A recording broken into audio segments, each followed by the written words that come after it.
Hi friends, Sai Satcharitra 41వ అధ్యాయంలో చిత్రపటం యొక్క వృత్తాంతం, గుడ్డ పీలికలను దొంగిలించుట, జ్ఞానేశ్వరి చదువుట మొదలగు వాటి గురించి చెప్పుకుందాం. చిత్రపటం యొక్క వృత్తాంతం గత అధ్యాయంలో చెప్పిన ప్రకారం ఈ అధ్యాయంలో చిత్రపటం యొక్క వృత్తాంతాన్ని చెప్పుకుందాం.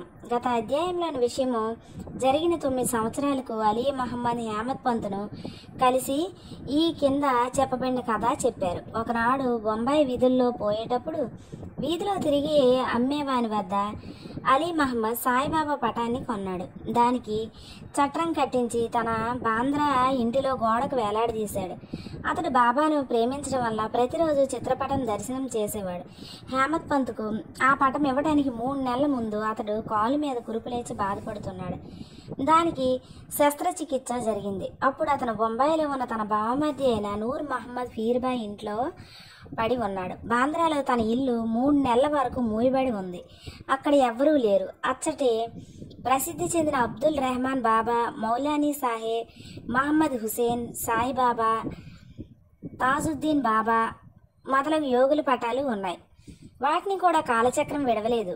అతడు వ్యాధితో బాధపడుతూ బొంబాయిలో ఉన్నాడు. బాంద్రాలో ఆ పటం ఎందుకు బాధపడాలి? పటాలకు కూడా చావు పుట్టుకులు ఉన్నట్లున్నాయి.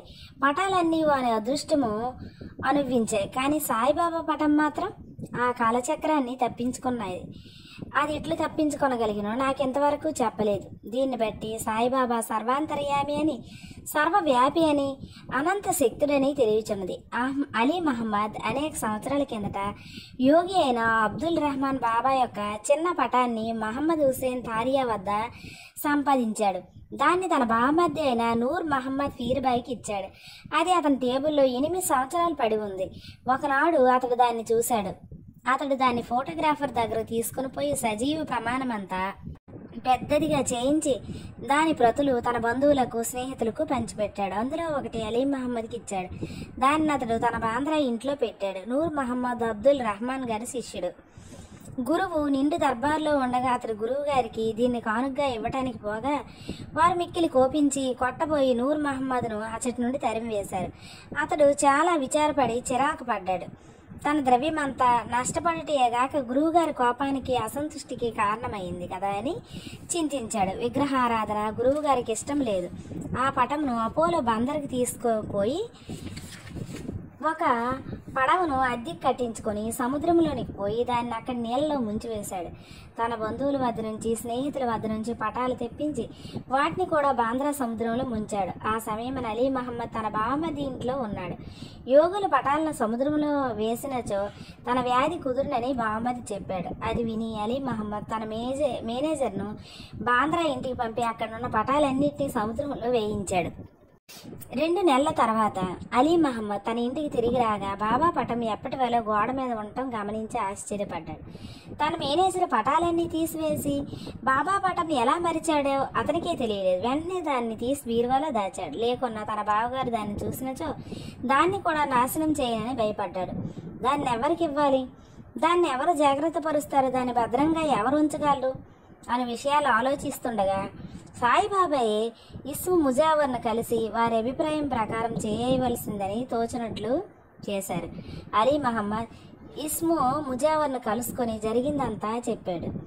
ఇరువురు బాగా ఆలోచించి ఆ పటమును హేమత్ పంత్కు ఇవ్వాలని నిశ్చయించుకున్నారు. అతడు దాన్ని జాగ్రత్త పరచునని వాళ్ళకు తోచింది. ఇద్దరు హేమత్ పంత్ వద్దకు వెళ్ళి సరైన కాలంలో దాన్ని బహూకరించారు. ఈ కథను బట్టి బాబాకు భూత భవిష్యత్ వర్తమానములు తెలియనని చాకచక్యముగా సూత్రములు లాగి తన భక్తుల కోరికలను ఏ విధంగా నెరవేర్చుతున్నారో కూడా తెలియచున్నది. ఎవరికైతే ఆధ్యాత్మిక విషయాల్లో ఎక్కువ శ్రద్ధ వారిని బాబా ప్రేమించడమే కాక వారి కష్టాలను తొలగించి వారిని ఆనందభరితులుగా చేయుచుండరని రాబో కథల వలన మనకు తెలుస్తాయి. నెక్స్ట్ వీడియోలో గుడ్డ పీలికలను దొంగలించుట, జ్ఞానేశ్వరి చదువుట అనే కథల గురించి మనము చెప్పుకుందాం.